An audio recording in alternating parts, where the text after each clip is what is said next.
Hari ni saya nak tunjuk satu unit mampu milik yang tengah hot di setapak, iaitu Teratai Mewah Apartment di Blok 12 Taman Perak. Kalau korang tengah cari rumah untuk duduk sendiri atau nak buat investment, unit ni memang kena tengok sampai habis. Masuk je dalam unit, layout dia simple dan senang nak dekor. Ruang tamu connected terus ke dinding dan dapur jadi ruang nampak luas.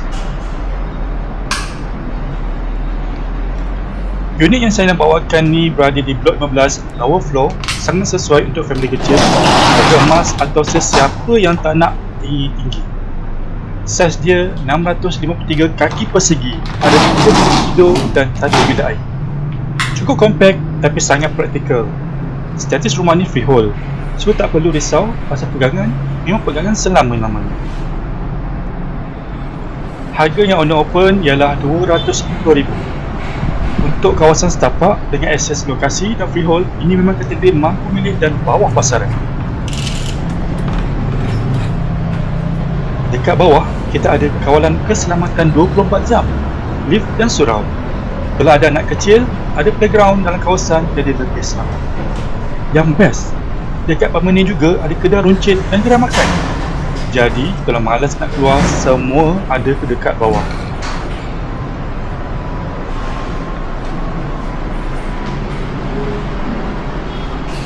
Bilik-bilik ada pencahayaan neutral sesuai untuk anak-anak atau jadikan bilik kerja.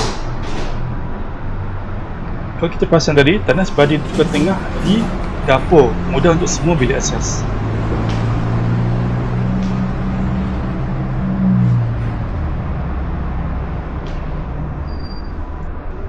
Lokasi dekat sini memang strategik.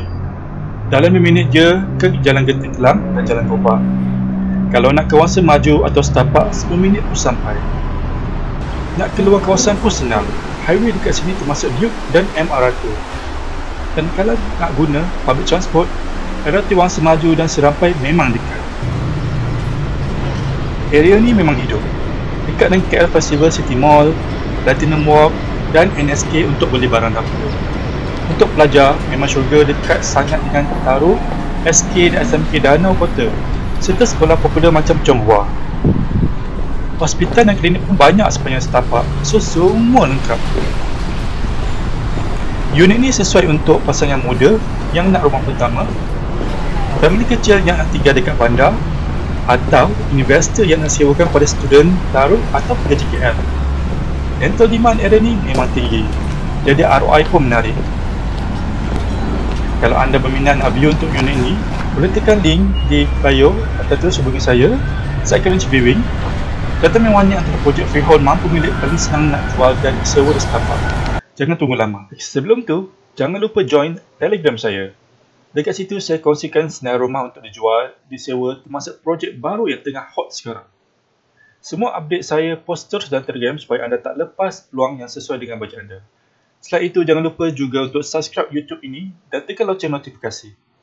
Sebab setiap minggu saya akan kongsikan video baru tentang hartanah, tips pembelian rumah dan juga tour lokasi sebenar.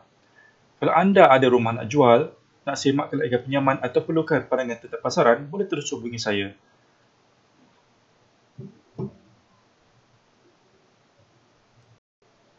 Jumpa lagi dalam video akan datang.